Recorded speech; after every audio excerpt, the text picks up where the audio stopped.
Ron, Lamar has stated that you will be chief deputy if he is elected sheriff. Can you tell us a little bit about what a chief deputy does? First and foremost, the chief deputy must be loyal to the man he works for.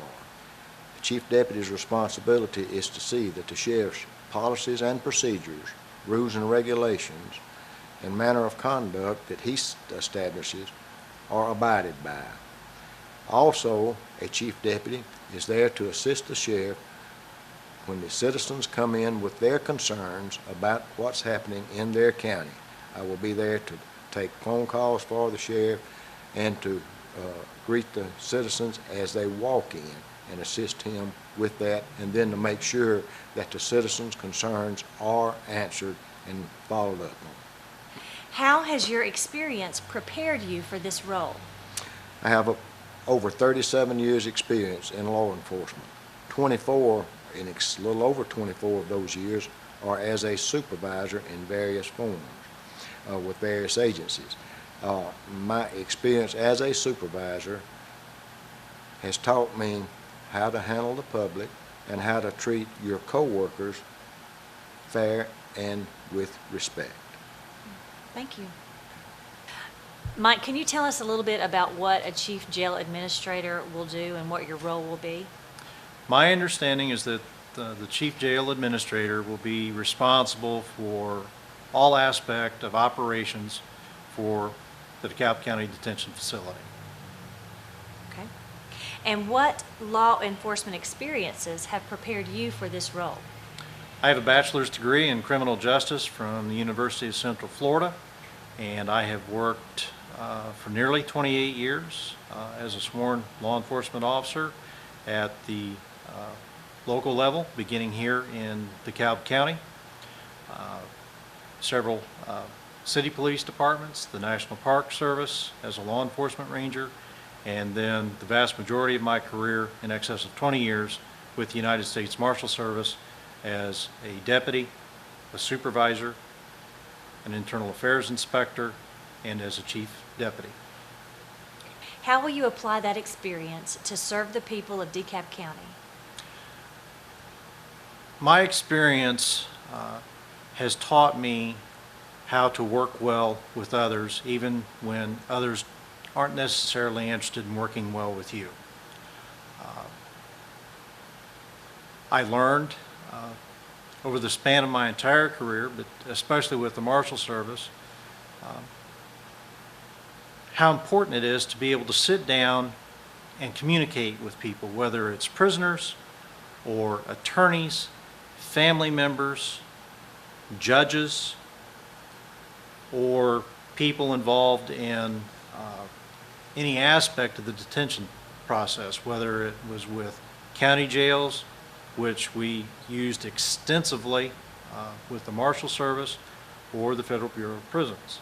Specific to the county jails, in the positions that I worked in with the Marshal Service, especially as supervisors, I was the liaison with the county jails that we utilized to house our prisoners.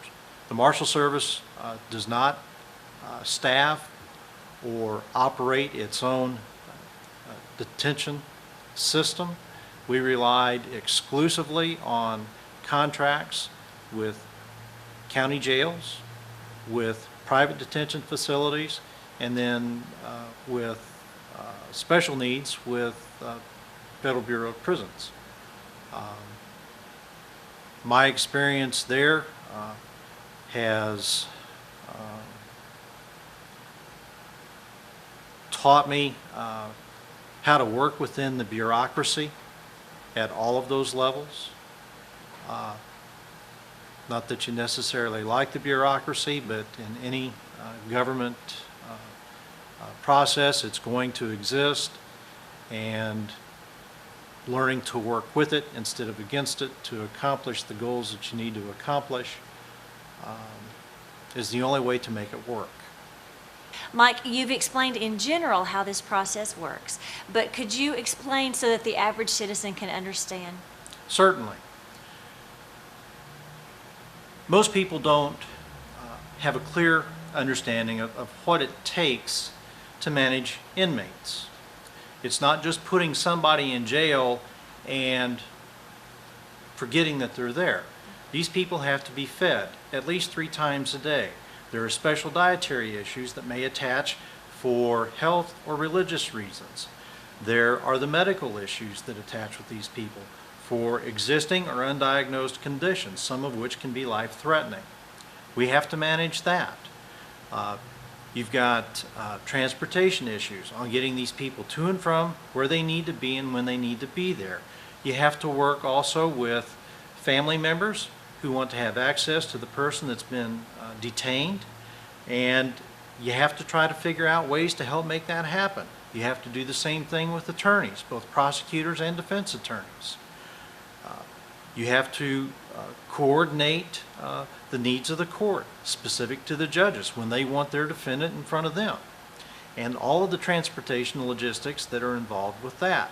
Once someone's been convicted and sentenced, then you have to work with, at least federally, the Federal Bureau of Prisons to get them designated and then to get them in the pipeline to get them moved from where they are to where they need to be. The same thing exists in the state system. It's just a different bureaucracy that you have to work with. This is the kind of thing that I was involved with for at least half of my career in the Marshal Service. I can't tell you the thousands of inmates that I have had to deal with these kinds of issues on a daily basis. That's what I think I bring to the table for the Sheriff's Department and for the citizens of DeKalb County.